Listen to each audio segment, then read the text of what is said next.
अलीगढ़ मुस्लिम university की अल्पसंख्यक दर्जे को समाप्त किए जाने के मामले में सुप्रीम कोर्ट में सुनवाई चल रही है। इस केस में सीजेआई चंद्रचूड़ ने अपना सख्त रवैया अपनाया है। सुनवाई के दौरान मंगलवार को सीजेआई चंद्रचूड़ केंद्र सरकार को पहले ही संविधान का पाठ पढ़ा चुके हैं। अब सीजेआई चंद्रचूड़ ने अलीगढ़ यूनिवर्सिटी से ही सवाल दाग डाले हैं। सीजेआई के सवाल के बाद कोर्ट में क्या हुआ, क्या सीजेआई के सवाल का जवाब यूनिवर्सिटी की तरफ से पेश वकील ने दिया, और अगर दिया तो क्या दिया, ये तो बताएंगे। उससे पहले जान लीजिए कि मीडिया रिपोर्ट्स के मुताबिक इस सवाल की चर्चा पूरे देश में जोरों पर है। तो फिर चलिए जानते हैं कि सीजेआई चंद्रचूड़ ने अलीगढ़ मुस्लिम यूनिवर्सिटी से क्या सवाल दागे हैं।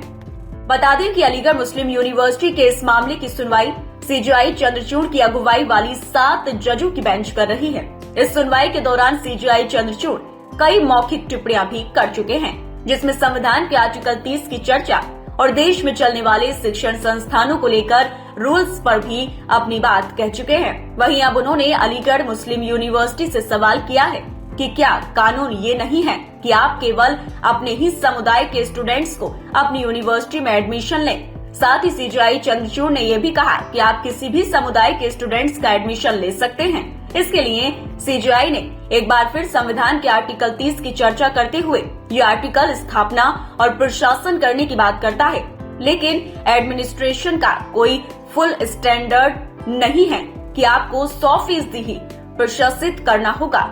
इसके लिए सीजेआई ने एक बार फिर संविधान के आर्टिकल 30 की चर्चा करते हुए कहा कि ये आर्टिकल स्थापना और प्रशासन करने की बात करता है, लेकिन एडमिनिस्ट्रेशन का कोई फुल स्टैंडर्ड नहीं है कि आपको 100% ही प्रशासित करना होगा। फिर उन्होंने कहा ये एक भ्रामक मानक होगा। सीजेआई चंद्रचूड़ ने आगे कहा कि आर्टिकल 30 को प्रभावी बनाने के लिए हमको ये मानने की कतई जरूरत नहीं है कि अल्पसंख्यक की तरफ से प्रशासित एक पूर्ण प्रशासन होना चाहिए। इसका मतलब है कि रेगुलेटेड सोसाइटी में कुछ भी निरंकुश यानी कि एब्सोल्यूट नहीं है, क्योंकि जीवन का हर पहलू किसी न किसी तरीके से रेगुलेट होता है। यानी सीजेआई चंद्रचूड़ के कहने का साफ मतलब था कि जब कोई भी संस्था चलाई जाती है, खासकर एजुकेशनल संस्था, तो उनकी स्थापना और एडमिनिस्ट्रेशन के अल्पसंख्यकों के अधिकारों को लेकर आर्टिकल 30 के तहत केवल धार्मिक सिलेबस का संचालन ही नहीं करना है। सीजेआई चंद्रचूड़ के कहने का मतलब ये भी था कि ऐसी स्थिति में प्योर सेक्युलर एजुकेशन इंस्टीट्यूट का संचालन किया जा सकता है। बता दें कि अलीगढ़ यूनिवर्सिटी की तरफ से सीनियर लॉयर कपिल सिब्बल जिरहा कर रहे हैं, जिसमें अब तक उन्होंने जो दलीलें पेश की हैं, उसे देखते हुए कानून के जानकार ये कह रहे हैं कि वो अपना पक्ष मजबूती से रख रहे हैं। बहरहाल इस मामले में सुनवाई जारी है, जिसमें ये देखना अहम होगा कि सुप्रीम कोर्ट के गलियारे से इस मामले पर क्या फैसला आता है।